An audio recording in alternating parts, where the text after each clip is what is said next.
Meet my sketchbook from 2023. Here's the front and here's the back.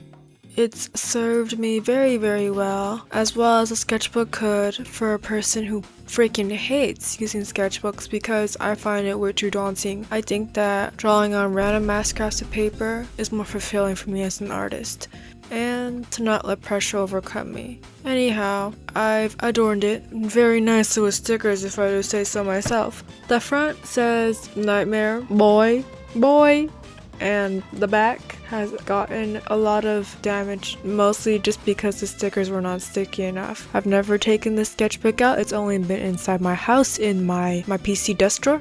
So yeah, it's crazy how many stickers fall off the back. But I love this notebook because one, it's spiral bound, meaning I don't have to deal with a freaking sketchbook rage baiting me. The non-spiral ones, they aggravate me. And second, the paper is quite nice. Anyways, I bought this 3 years ago, and 3 years later, it's finally died, meaning that I'm on the very last page. Meanwhile, I knew that I needed to get a new sketchbook, so I sadly gotta say goodbye to this one. It's so sad, because it's so pretty. Anyways, I also have a new challenge, which is doing better than this cover. How do you outdo yourself? I don't outdo myself that often, so big challenge for me. But let's try. So for the new sketchbook, I didn't know what I was doing, but the first sketchbook was made in a time in my life where I mostly only had K-pop stickers and a very specific art shop stickers, which is Hideaway Melons. So I only had that to work with. But since those 3 years of making that sketchbook cover, I've gotten to a lot more artist markets and collected way more K-pop stickers, so we have a lot to work with. And because I've bought, artist stuff, I have a bunch of freebie stickers as well, so let's use those up. Now the major stickers are from this one artist, I will link. Yeah, I love their stuff. It's the Super Vibrant artist. Because most of the stickers I bought were of my favorite characters, who most of which are cute anime girls,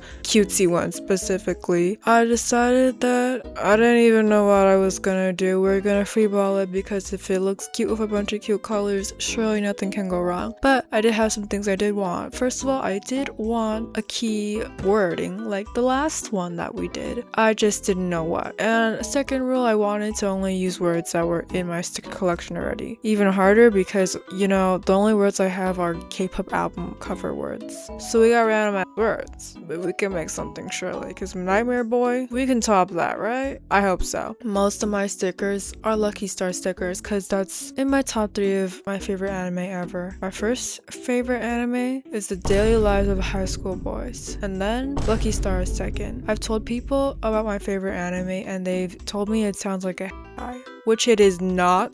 This is pure comedy, pure peak comedy. It is not no hentai. So yeah, I do recommend that. It's set in high school, of course. It's just set in high school boys goofing off. Do we notice a pattern? I like watching shows of people goofing off and who are in high school. So that's what my top 2 favorite shows have in common. Anyways, enough yap. I got these really big stickers of all the main 4 girls from Lucky Star. And to take a big fat guess, which one's my favorite? It's obviously Konata, because we're otakus, so easy. But I wanted to make her the central focus, but I was also having a bit of trouble because for my sticker designing things, I like to do a few major big stickers and then fill in the gaps with words and then smaller stickers around them. The big sticker acts as a focal point, and if we have a bunch of huge stickers in a centralized area, that messes with the focal point because there's way too many big stickers. They gotta be all spread out.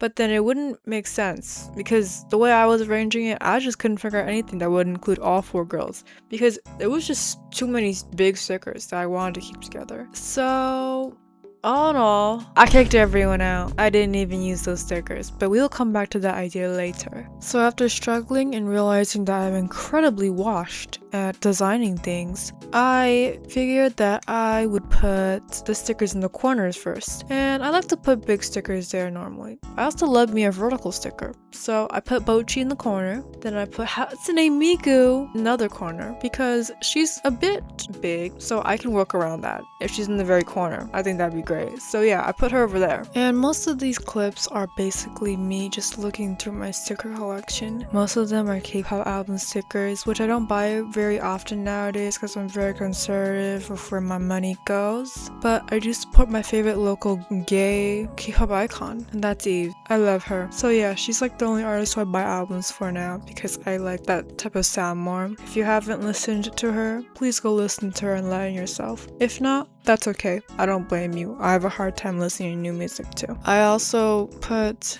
another corner sticker, which is this Bigger Lucky Star sticker by the same artist who did the Hatsune Miku and the Cinnamoroll Hatsune Miku and the Peach Pomberin. So cute. I love their art. I tried to look for other bigger stickers and I just put them over with like my hand and compared the sizes to see where they would stick out the most, because some things were way too big and some things did not fit with the other vibe of the other stickers, such as this one Gecko Bunny sticker. And like, I love Gecko from Valorant and I think the sticker is pretty cute, but it wasn't as vibrant as the other ones, and it really showed in combination with the whole thing. So I was like, okay, not gonna work. I pulled Gecko back out. I've had that sticker for so long, I'm waiting to see what I can use it on. I don't know, maybe the third sketchbook, give it like another decade. I'll finish this one.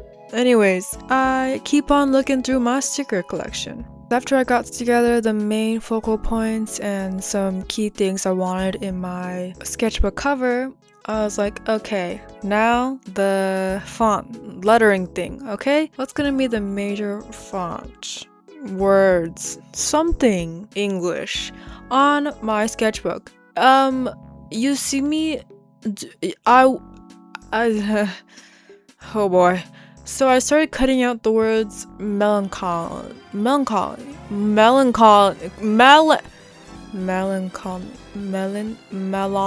oh my gosh, I literally knew how to say this word last week.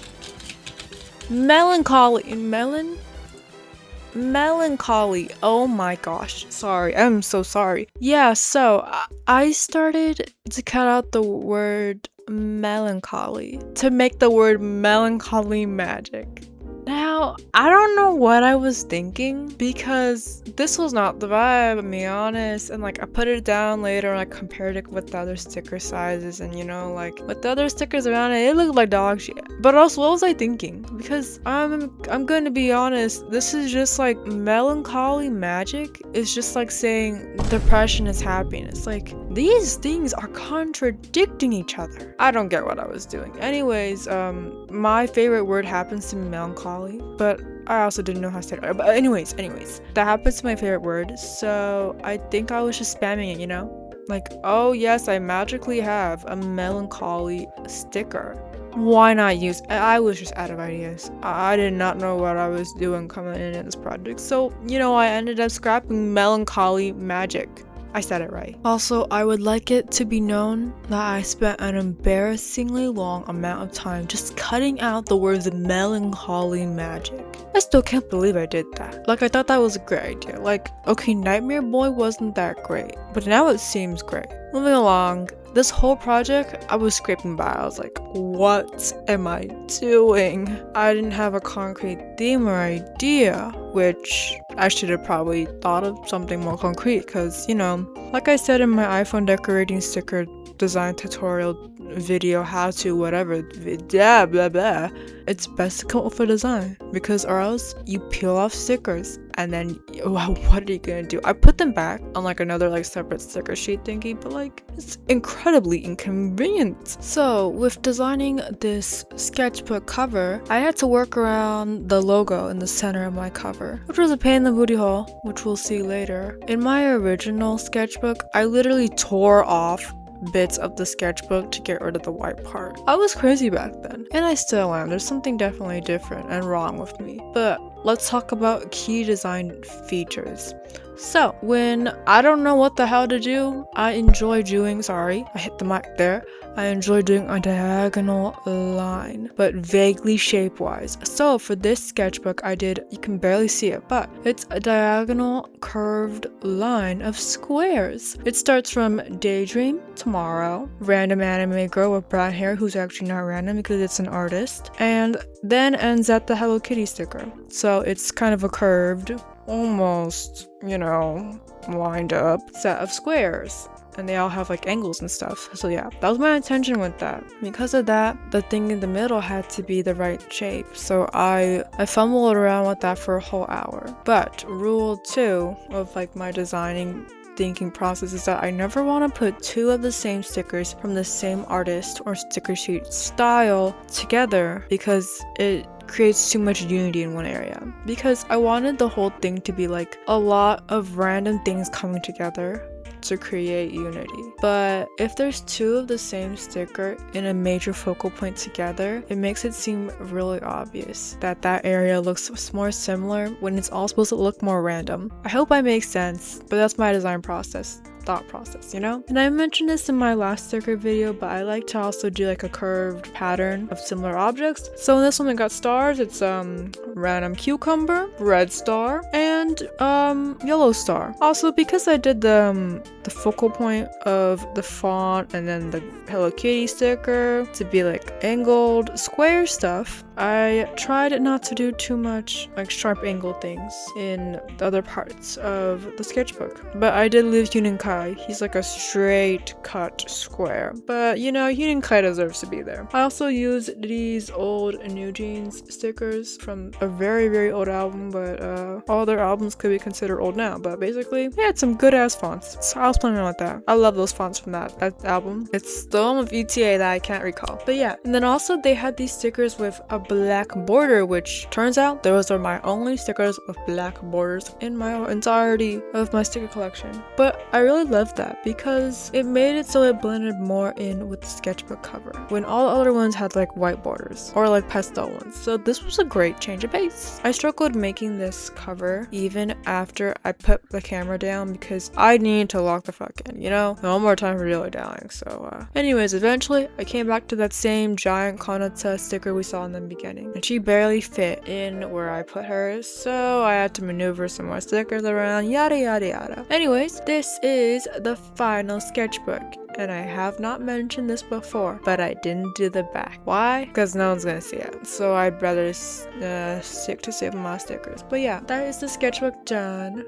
The wording for this one's pretty basic. It's titled Daydream Tomorrow, but you know, it serves a great message, which you may interpret because I will not interpret it for you. You know, I think about that sometimes. Like, is it a thing? Should I make a point to interpret my art for the audience? Like, the sketchbook cover isn't that deep, but I do think about that in terms of my other art that actually has like meaning when I'm not just drawing to draw for fun. But yeah, anyways, that's the cover done. I will link the artist in the description. If you're new here, welcome. Like and subscribe if you may, but no, I'm not forcing you. Only do it if you actually want to be here, because it'd make it more worthwhile to subscribe or something like that. Anyways, for the 0.0001% of you who happen to be subscribed already and have watched me before, you should probably know that I have a really consistent schedule of every 7 to 10ish days I upload a video, but it's been about 2 weeks, and that's because I've been working on finals. I do updates on Instagram, and that's kind of it. But yeah, my finals are over, so I'll be uploading really consistently now because I've got nothing better to do. So yeah, I'll see you soon.